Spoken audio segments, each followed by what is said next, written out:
देवं कंसचाणूरमर्दनं देवकी परमानंदम कृष्णं वंदे जगद्गुरुं। जगद्गुरु का स्मरण करते हुए मैं डॉक्टर शैलेंद्र कुमार आपके प्रिय धर्ममानसा चैनल पर आप सभी का, आप जो सुधी श्रोता हैं, दर्शक हैं, विद्वान हैं, सनातन धर्मावलंबी हैं, धर्म ध्वज वाहक हैं, का अभिनंदन है, स्वागत है। और आज एक ऐसे विषय को लेकर आपके सम्मुख उपस्थित हूँ जो हम सनातनियों के लिए एक चुनौती की तरह है। हम सनातनियों को, हिंदुओं को, हिंदू जो नेता हैं वो भी बड़े हल्के से लेते हैं, हल्के में ले लेते हैं। वो सोचते हैं कि ये इतना विचार नहीं करते, इतने जिद्दी नहीं होते हैं, हठी नहीं होते हैं, तो कुछ भी कर लो चल जाएगा। तो ऐसा हुआ कि आज का समाचार पत्र हिंदुस्तान पढ़ रहा था तो मुझे समाचार मिल गया और मेरा मन आहत हो गया, जैसे किसी भी सनातनी का होगा जो इस विषय को जानते होंगे। तो विषय क्या है? तो इसमें शीर्षक है समाचार पत्र में, विशेषज्ञ बताएंगे कैसे तरक्की करेगी उर्दू। विशेषज्ञ बताएंगे कैसे तरक्की करेगी उर्दू। तो समाचार ये बताया है कि राज्य के विशेषज्ञ बताएंगे कि उर्दू कैसे प्रगति करेगी। इसके लिए राज्य सरकार ने 15 विशेषज्ञों की एक कमेटी बनाई है। कमेटी में 3 पदेन सदस्य और 1 सदस्य सचिव भी होंगे। इन्हें बताना है कि राज्य की दूसरी राजभाषा उर्दू कैसे और प्रगति करेगी, उर्दू विकास कैसे हो। सरकार इसके प्रति गंभीर है। इसी के मद्देनजर कमेटी गठित की गई है। कमेटी की रिपोर्ट पर सरकार उर्दू के विकास के लिए पहल करेगी। मंत्रिमंडल सचिवालय विभाग के उर्दू निदेशालय ने इस संबंध में विशेषज्ञ समिति बनाई है। विभाग के अपर मुख्य सचिव अरविंद कुमार चौधरी ने इस संबंध में आदेश जारी किया है। कमेटी 3 वर्षों के लिए गठित की गई है। दरअसल विभाग ने वर्ष 2015 में उर्दू परामर्शदात्री समिति का गठन किया था। इस समिति का कार्यकाल खत्म हो गया था। इसके बाद विभाग ने नए सिरे से पहल की। निदेशालय द्वारा गठित कमेटी में पूर्व मंत्री नौशाद आलम को अध्यक्ष बनाया गया है, जबकि मिसबाउद्दीन बुखारी, शबाना दाऊद, यास्मीन खान, शौकत अंसारी, इसराइल राइन, मुर्तजा अली कैसर, अल्ताफ राजू, परवेज शाहीन, शमीम इकबाल, इम्तियाज अंसारी, डॉक्टर फिरोज मंसूरी, असलम हक्की, बुलंद अख्तर हाशमी, तकी अहमद को सदस्य बनाया गया है। अब आपको इससे क्या समझ में आया? यह अत्यंत दुखद है कि बिहार की सरकार उर्दू पर हमारा पैसा खर्च कर रही है, उर्दू पर हमारा धन लुटा रही है। हमारे से तात्पर्य है हिंदुओं का धन लुटा रही है। वैसे भी यदि राज्य में 90%, 85% जो लोग हैं वो हिंदू हैं, तो कर भी उन्हीं से अधिक आता होगा। तो उनका पैसा 15% पर लग रहा है। लेकिन किसी ढंग के कार्य के लिए ये पैसा लगता है, धन लगता, तो वो ठीक था। उर्दू पर पैसा लगाना पैसे को, धन को नष्ट करने के बराबर है। दूसरा, मुसलमानों पर किसी भी प्रकार खर्च करने के पहले 15 बार हमें सोचना चाहिए कि हम किस बात पर खर्च कर रहे हैं। जैसे मान लीजिए सरकारी योजनाएं हैं जिसमें आवास है, या जल की व्यवस्था है, या गैस की व्यवस्था है, बिजली की व्यवस्था है, तो ये तो जीवन के लिए आवश्यक चीजें। उर्दू क्या है? उर्दू एक विभाजनकारी, विनाशकारी, कृत्रिम भाषा है। यह संसार की अकेली भाषा है जो भाषा कभी थी ही नहीं, कभी हो ही नहीं सकती। उदाहरण के लिए, राम जाता है एक वाक्य है, या रहीम जाता, कोई भी जाता, या वह जाता, या वह जाति, ये सरल वाक्य आप ले लीजिए। क्या आप पहचान सकते हैं कि हिंदू है या हिंदी है या उर्दू है? क्योंकि जो वाक्य विकास है वो हिंदी और उर्दू में बिल्कुल समान है। अर्थात हिंदी का व्याकरण ही उर्दू के लिए उपयुक्त है या उसके आधार पर उर्दू के वाक्य बनते हैं। तो जब व्याकरण एक हो तो भाषाएं दो हो ही नहीं सकती। संसार में ऐसा कोई उदाहरण नहीं। जैसे मैं यहां बिहार के जिस क्षेत्र में बैठा हुआ, यहाँ की भाषा है बज्जिका और हमारे बगल की भाषा है मैथिली। मैथिली के थोड़ा और पश्चिम चले जाएं तो भाषा है भोजपुरी। भोजपुरी के और पश्चिम में चले जाएं तो आपको मिलेगा अवधी। उसी प्रकार से हरियाणवी है, छत्तीसगढ़ी है, अनेक भाषाएं हैं या बोलियां हैं। तो बज्जिका की जो बनावट है, वाक्य विन्यास है, वो मैथिली से भिन्न है।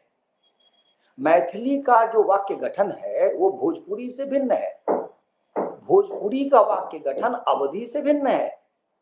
इसीलिए ये अलग अलग भाषाएं हैं या अलग अलग बोलियां हैं। लेकिन उर्दू और खड़ी बोली में कोई भेद नहीं है। इस भेद की शुरुआत अंग्रेजों ने की। फूट डालने के लिए, हमारे समाज में वैमनस्य पैदा करने के लिए अंग्रेजों ने उर्दू नाम की एक भाषा को जन्म दिया। नहीं तो उर्दू कभी थी ही नहीं, मुसलमानों के लिए भी नहीं थी। आप देखिए कि रसखान किस भाषा में लिख रहे हैं? रहीम की बात कर रहा हूं। रसखान भी वैसे ही लिख रहा है, रहीम भी वैसे ही लिख रहा है। तो रहीमन निजमन की व्यथा मन ही राखो गोय, सुनी इठलई है लोग सब बांट न सकिए कोई। ये रहीमन लिख रहे हैं, उसी प्रकार से रसखान लिख रहे हैं, उसी प्रकार से अन्य मुसलमान लिख रहे हैं। तो तब एक ही भाषा थी, हिंदू और मुसलमान उनका उपयोग कर रहे थे। तो 19वीं शताब्दी में इस उर्दू का आरंभ होता है अंग्रेजों के द्वारा। क्यों? तो 1835 में अंग्रेजों ने एक शासनादेश जारी किया कि ये जो उत्तर प्रदेश, बिहार आदि का क्षेत्र है जहां फारसी चला करती थी मुसलमानों के राज में, तो उसको अब फारसी जानने वाले हैं नहीं और अंग्रेजों को ऐसे भी फारसी से कोई लेना देना था नहीं। तो उन्होंने कहा कि अब स्थानीय भाषाएं होंगी, जैसे हिंदी है उनका उपयोग होगा, लेकिन फारसी का उपयोग नहीं होगा। तो जो मुसलमान फारसी में काम कर रहे थे, जिनकी जीविका फारसी में चल रही थी, अचानक उनकी जीविका पर लात पड़ गई। तो उन्होंने इस आंदोलन को चलाया कि चलो कोई नहीं, फारसी नहीं तो उर्दू ही सही। और फिर अंग्रेजों ने उसको हवा दे दी विभाजनकारी तत्वों को बढ़ावा देने के लिए। क्योंकि आपको आश्चर्य होगा कि जिस मिर्जा गालिब की मृत्यु लगभग 1860-65 के आसपास कभी हुई थी, क्योंकि 1857 में मिर्जा गालिब जीवित थे, तो उनका एक शेर है, रेखते के एक तुम ही उस्ताद नहीं गालिब, रेखते के एक तुम ही उस्ताद नहीं गालिब। कहते हैं गुजरे जमाने में कोई मीर हुआ करता था या मीर भी था, ऐसे ही है वो शेर। तो यहाँ पर रेखता का प्रयोग किया गया, उर्दू का प्रयोग नहीं किया गया है। और रेखता का मतलब होता है गिरा हुआ, अपभ्रंश, मतलब तुच्छ। तो इस रूप में रेखता। और मिर्जा गालिब की यदि जीवनी आप पढ़ें तो आपको पता चलेगा कि मिर्जा गालिब 24 घंटे उर्दू को तुच्छ समझते थे, किसी योग्य नहीं मानते थे। उनकी दृष्टि में एक ही भाषा थी बड़ी उत्तम, उसका नाम फारसी था। और उन्होंने जो बड़ी बड़ी पुस्तकें लिखी वो सारी फारसी में लिखी। उन्होंने स्वयं कहा है कि वो पैसे कमाने के लिए उस जमाने में वो उर्दू में शेर कहा करते थे। ये अलग बात है कि बाद में वो उर्दू के शायर के रूप में बहुत प्रसिद्ध हुए, लेकिन ये उनकी मन की इच्छा नहीं है, मन की इच्छा नहीं थी। तो इस प्रकार से देखिए, जिस उर्दू का नाम ही 1860-70 तक नहीं था, वो उर्दू अचानक कहां से आ जाती। तो उर्दू कभी थी नहीं, उर्दू को बनाया गया जबरदस्त। और ऐसा भयंकर रूप उर्दू ने ले लिया, ऐसा भयंकर रूप ले लिया कि भारत के विभाजन के लिए जो 3-4 मुख्य बातें थी, जो जिन्ना कहा करते थे, जिन्ना के जो पिछलग्गू थे वे कहा करते थे, या कहिए कि सामान्यतः मुसलमान कहा करते थे। उनमें एक था कि हम बड़े ही निरापद होके स्वतंत्र ढंग से गाय काट के खा सकें, इसलिए हमको एक अलग देश चाहिए। भारत में जो हमको उतनी सुंदरता नहीं। दूसरा, हम उर्दू में बोले लिखे पढ़े, इसकी हमें पूरी सुंदरता चाहिए, क्योंकि भारत में तो हिंदी है और हिंदी से वो दब जाएगी। और इसी प्रकार उन्होंने कहा कि हम किसी के अधीन नहीं काम करना चाहते, क्योंकि हम मुसलमान हैं, हम इस देश पर राज कर चुके हैं, इसलिए हमें पाकिस्तान चाहिए। तो इस प्रकार से उर्दू इस देश को बांटने वाली भाषा, ध्यान रखिए, कृत्रिम भाषा, यह भाषा नहीं है। व्याकरण के किसी भी दृष्टिकोण से इसका स्वतंत्र अस्तित्व नहीं है। यह यदि आप समझते हैं तो आप समझ लीजिए बहुत अच्छा समझते हैं, क्योंकि पाकिस्तान जो बनाया गया, उस पाकिस्तान में आज भी 4 प्रांत हैं। मैं पूर्वी पाकिस्तान की बात नहीं कर रहा हूं। वहां पर है पंजाब, सिंध, बलूचिस्तान और खैबर पख्तूनख्वा। तो खैबर पख्तूनख्वा की भाषा जो है पश्तो है, क्योंकि ये पठान है, पख्तून है। बलूचिस्तान की भाषा बलूची है। सिंध की भाषा सिंधी है, और सिंधी भारत की भी एक भाषा है, संविधान स्वीकृत। और एक भाषा पंजाबी है। पंजाबी भी संयोग से भारत देश में हमारे संविधान में की अनुसूची में दी गई एक भाषा है। तो इस प्रकार से 2 भाषाएं, पंजाबी और सिंधी, तो हमारे देश की भी भाषाएं हैं। उधर बच गई एक पश्तो और एक बलूची। अब आप सोचिए सामान्य बुद्धि से कि वहां उर्दू का क्या काम है।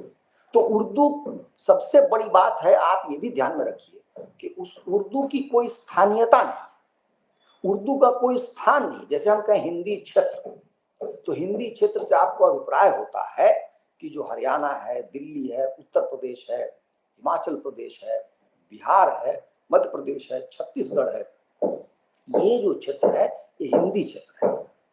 उर्दू का नैसर्गिक रूप से अधिक है तो हिंदी के साथ है, वो खड़ी बोली है, इसलिए दिल्ली, मथुरा, आगरा के आसपास की बोली है। लेकिन वो आज पंजाब की, पाकिस्तान की अधिकृत भाषा है, जिससे उसका कोई लेना देना नहीं, क्योंकि पंजाबी का जो वाक्यान्यास है, व्याकरण है, वो उर्दू पर नहीं लगता।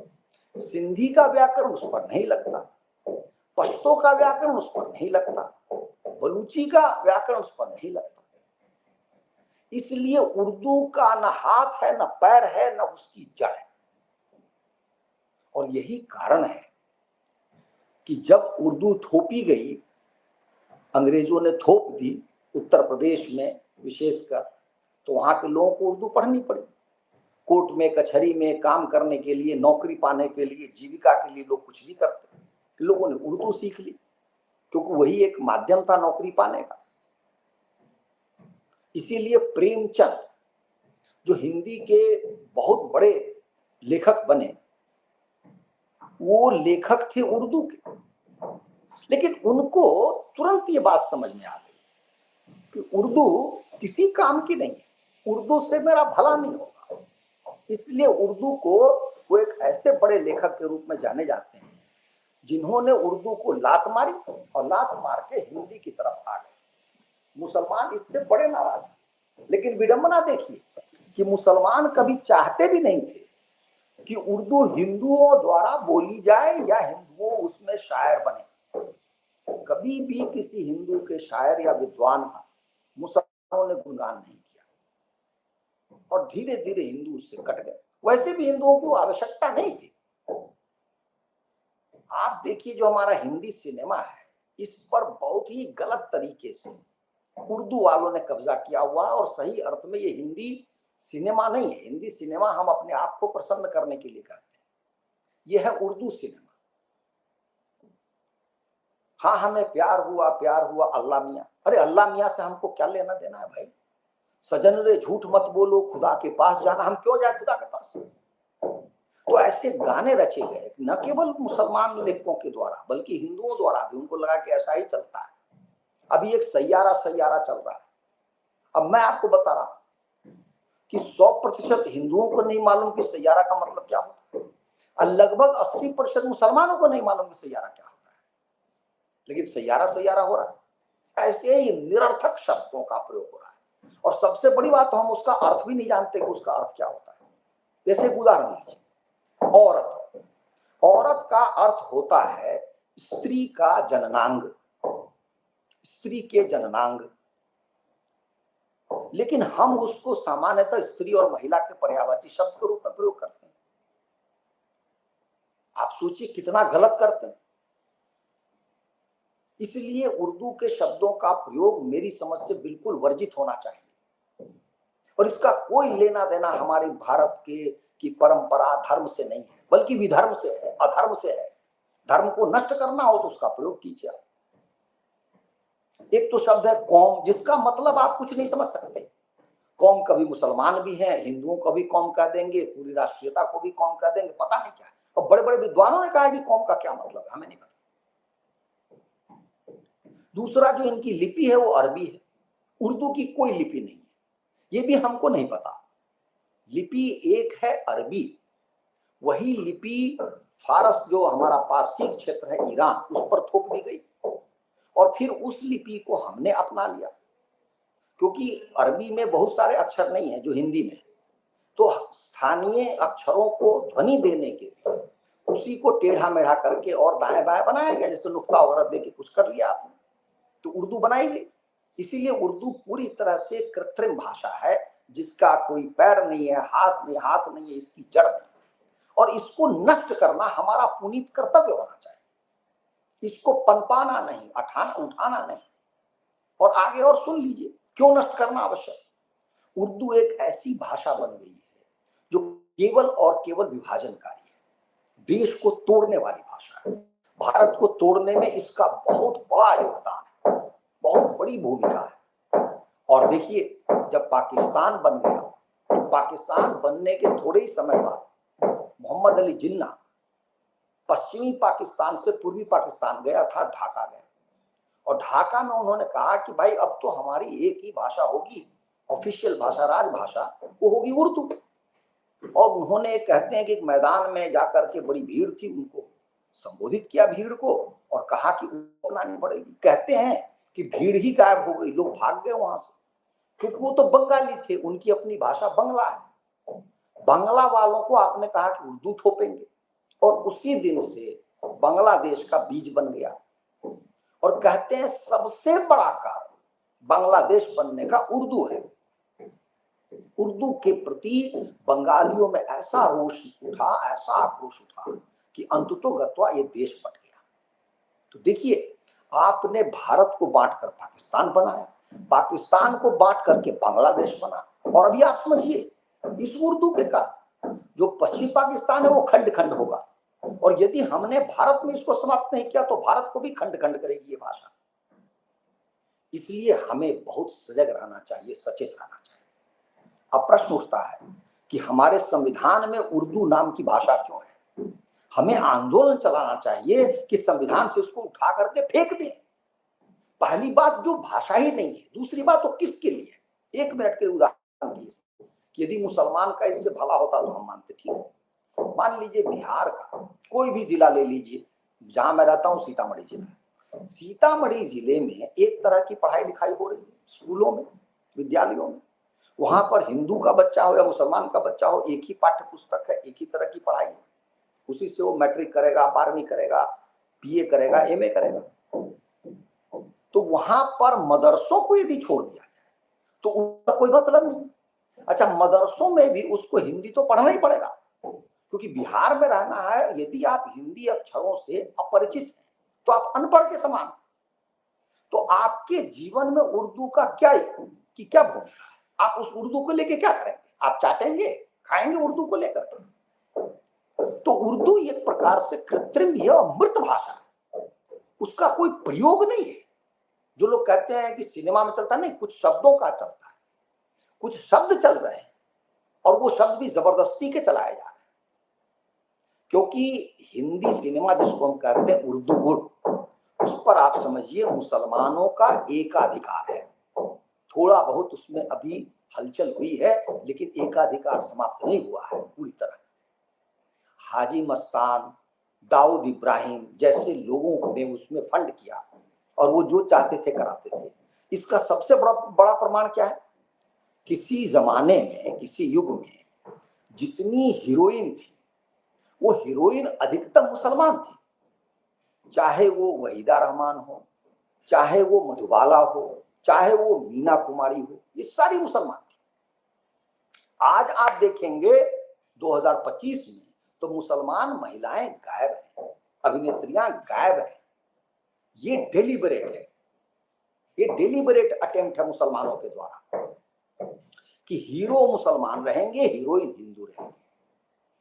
लेकिन हम हिंदू इस बात को समझना नहीं चाहते। वहां पर उर्दू बलात् जीवित है, लेकिन यदि उसको स्वतंत्र किया जाए और इसको मुसलमानों के चंगुल से निकाला जाए तो वहां पर आसानी से उर्दू समाप्त हो जाएगी और हिंदीकरण होगा। देखिए, हिंदी भाषा या संस्कृत में जैसी गेयता है, गाने की क्षमता है, वैसी क्षमता किसी और भाषा में नहीं है। संयोगवश आप देखिए, जितने भजन कीर्तन हमारे हैं जो दिन भर सुनते हैं, वो सामान्यतः हम दो भाषाओं में सुनते हैं, या तो संस्कृत में सुनते हैं या हिंदी में सुनते हैं। तो क्या वो गेयता का अभाव है? क्या रामचरितमानस जैसा पूरा ग्रंथ जो गेय ग्रंथ है, जो गाने के लिए ही ग्रंथ रचा गया है, उसमें गेयता का कोई अभाव है क्या? तो हम गीत नहीं रच सकते क्या? या आप बात को ले लीजिए, चाहे वो दिनकर हो, चाहे वो ये हमारे निराला हो, जयशंकर प्रसाद हो, महादेवी हो, सुमित्रानंदन पंत हो, ये जितने कवि है, क्या इन्होंने गीत नहीं रचे?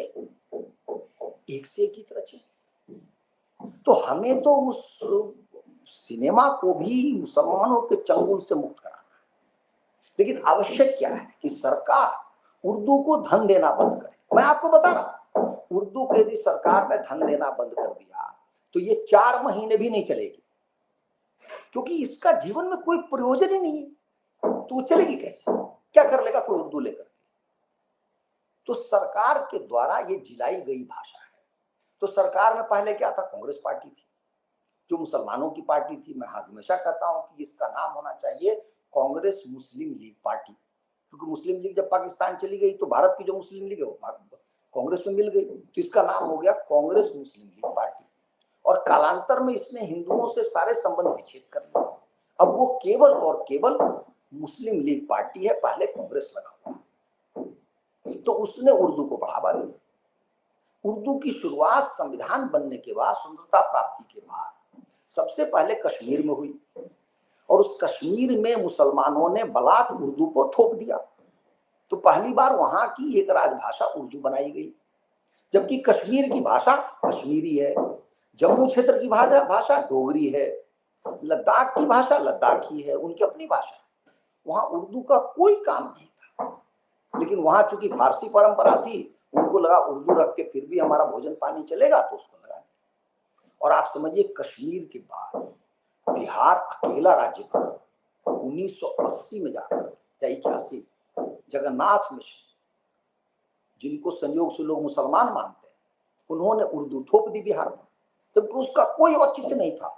आप सोचिए, बिहार से अधिक अनुपात में मुसलमान उत्तर प्रदेश में है, वहां नहीं लगी थी, लेकिन बिहार में लगाई गई बलात्। अब राजभाषा बनाने से क्या तात्पर्य? दूसरी राजभाषा कि राज्य की जितने कार्य होंगे उसके लिए एक ये भी भाषा है। तो आप चीजों को अनुवाद कीजिए, मुसलमानों को नौकरी दीजिए, पैसा खर्चा कीजिए, किस लिए? व्यर्थ। और व्यर्थ भी नहीं है, विनाशकारी है। हिंदुओं की कीमत पर उसकी आप वो काम कर रहे हैं। और हिंदुओं का यह नपुंसकत्व है कि हिंदू बोलते नहीं। अब हिंदू को उठ खड़े होना चाहिए बिहार में कि भाई तुम हमारा पैसा कैसे खर्च करोगे उर्दू पर? तुमको किसने अधिकार दिया, मुझे बताओ। उर्दू को तो द्वितीय राजभाषा के रूप में समाप्त कर देना चाहिए कि नहीं चाहिए हमको इसमें। बिहार में क्यों मदरसा चले, मुझे बताइए आप। हमको मदरसे से क्या लेना देना? अभी पिछले दिनों मैंने इस पर जो वार्ता की थी, आप सुन सकते हैं, मदरसों के विषय विस्तार से बताया। आप देखिए, जितने मैंने नाम पढ़े हैं कमेटी में, सारे मुसलमान हैं। अब उनकी रोजी रोटी चलेगी, लाखों करोड़ रुपए उस कमेटी पर खर्च होंगे। और वो क्या कमेटी बताएगी?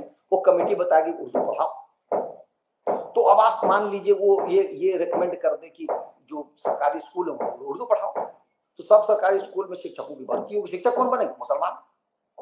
कोई हिंदू उर्दू पढ़ता ही नहीं, क्योंकि उसकी लिपि इतनी बेकार है, कोई सीखना नहीं चाहता। मैंने वो लिपि सीखी है, जेएनयू में कैसे सीखी वो भी दुर्भाग्य है मेरा।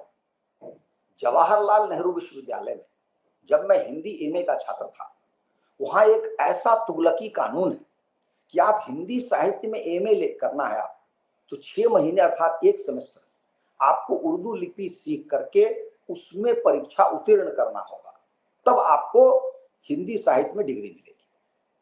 तो मैंने उस प्रक्रिया में उसको पढ़ा। ऐसा संसार में कहीं नहीं है। जैसे आप अंग्रेजी साहित्य पढ़ने जाएं और कोई कहे कि लैटिन में 6 महीने में डिग्री लेके दिखाइए तब हम आगे बढ़ने देंगे, या आप संस्कृत पढ़ने जा रहे हैं लेकिन आप कहिए कि तमिल में डिग्री लेके दिखाइए आप। मतलब ऐसी बेहुदा बात। मतलब मैं बता रहा हूं आपको कि संसार में ऐसा उदाहरण आपको नहीं मिलेगा जितना अन्याय हिंदुओं के साथ होता है। और होता है इसलिए कि हम बोलते नहीं, इसलिए नहीं होता कि वो चाहते हैं। अरे मुसलमान कायर होते हैं और सरकार तो वही करती है जनता चाहती है। यदि हम अभी आवाज उठाएं कमेटी कैंसिल हो जाएगी। अभी चुनाव आ रहा है, हम यदि पूछना शुरू करें कि किससे पूछ करके तुमने किया है और कहा अपने बाप के यहां से पैसे लाओगे, क्या जो सरकार है उसमें जो विधायक हैं या मुख्यमंत्री अपनी जेब से पैसा लगाएंगे कमेटी में? उर्दू को तुम हटाओ। हमारी तो मांग ये होनी चाहिए कि उर्दू बिहार की द्वितीय राजभाषा क्यों रहेगी, इसको लात मारो, हटाओ। हम उर्दू पर 1 नया पैसा नहीं खर्चा करना चाहते। हम चाहते हैं उर्दू खत्म हो जाए, मर जाए भाई, तभी हमारा भला है। हर मुसलमान का कर्तव्य है कि वो हिंदी पढ़े, जो जहां है। तमिलनाडु है तमिल पढ़े, कर्नाटका है कन्नड़ पढ़े, लेकिन ये अपनी जिद पर अड़ते हैं। कर्नाटक में भी उर्दू, तमिलनाडु में भी उर्दू, कश्मीर में भी उर्दू। तो तुम्हारी भाषा तुम पर तो तुम अपना खर्चा करो ना, तुम खुद पढ़ो। तुमको क्यों सरकार पढ़ाएगी भाई उर्दू में? सरकार तो हिंदी में पढ़ाई रही है। तो इसलिए मेरा कहना यह है कि हमें उर्दू के विषय में जानना चाहिए। और सरकार कितना खर्च कर रही है आप सोचिए कि उस पर अनुवादक रखे हुए व्यर्थ का, और सब जगह मुसलमान को नौकरी मिल रही है। अच्छा, यह नौकरी भी किसी प्रकार से प्रोडक्टिव नहीं है, किसी का भला नहीं हो रहा है। इससे बिहार के विकास का क्या लेना देना है? इससे क्या कोई नया पुल बन जाएगा, नया विद्यालय बन जाएगा? केवल मुसलमानों की जेब में पैसे जाएंगे। और इसीलिए मुसलमान अकर्मणी होते जा रहे हैं, निठल्ले होते जा रहे हैं, क्योंकि उनको बैठे बिठाया पैसा दे रहे। और ये सिद्ध करता है कि ये केवल और केवल मुसलमानों के लिए भाषा है। और आप ये समझिए, इतिहास साक्षी कि कभी भी भाषा किसी एक संप्रदाय के लिए नहीं होती है, क्योंकि एक ही क्षेत्र में 4 संप्रदाय रहते, एक संप्रदाय की एक भाषा अलग से कैसे हो जाएगी? मैं जिस गांव में रहता हूं, सब लोग जो बात करते हो तो एक ही बोली में बात करते हैं। लेकिन आप देखिए कमेटी में 15 सदस्य, 15 मुसलमान है। तो भाई ऐसी कोई भाषा हो सकती है क्या दुनिया में? इसलिए इसको नष्ट करना हमारा पुनीत कर्तव्य है। और इस कमेटी जो बनी है, इसके आदेश को सरकार को वापस लेना चाहिए। और इस चुनाव में हम कहना चाहिए कि तुमको हम वोट नहीं देंगे अगर कमेटी वापस नहीं लोगे तो। और आगे से तुम तुरंत इस भाषा को द्वितीय राजभाषा के दर्जे से समाप्त करो, हटा दो इसको। ठीक है? तो इसी बिंदु पर मैं अपनी वाणी को विराम देता हूं। आशा करता हूं कि आप हमारी बातों से सहमत होंगे। यदि सहमत हों तो प्रयास कीजिए कि आपस में भी बात करें आप इस विषय पर, इस बात को आगे बढ़ाएं, ताकि एक वातावरण का निर्माण हो। केवल बिहार में नहीं, देश में ही उर्दू को नष्ट करना, उर्दू को समाप्त करना हमारा एक कार्य होना चाहिए। वैसे ही जैसे मदरसों को समाप्त करना हमारा एक पुनीत कर्तव्य होना चाहिए, वैसे ही भविष्य में जितनी दरगाहें हैं, मजार हैं, सबको समाप्त करना चाहिए। यहां तक कि मस्जिद का भी क्या प्रयोजन है भाई? तुम घर में नमाज पढ़ लो ना, क्या जरूरत है मस्जिद की? तुम अजान देते हो, तुम दिन में 5 बार बोलते हो, 5 बार हमारे विरुद्ध बोलते हो, हमको गाली देते हो। तुम कहते हो पूजने वाला, जिसको पूजा जाए वो केवल अल्लाह है, अल्लाह के सिवा कोई पूजने के लायक नहीं। तो क्या भगवान शिव, गणेश, कार्तिकेय, विष्णु जी, राम जी सब पूजने के लायक नहीं? हम तो नहीं कहते ऐसा खड़े होकर के कि जो भगवान विष्णु को नहीं पूजता वो जो है कोई और उसका देवता पूजने के लायक नहीं। भगवान विष्णु के अतिरिक्त हम तो ऐसा नहीं कहते, लेकिन तुम ऐसा कहते हो, इसलिए यह एक किसी भी देश में इसकी अनुमति नहीं होनी चाहिए। तो मैं आशा करता हूँ कि हमारी जो भावना है आप तक पहुँच गई होगी। आपसे विदा लेता हूँ, फिर किसी विषय पर आपके सम्मुख उपस्थित होऊँगा। तब तक के लिए जय श्री राम।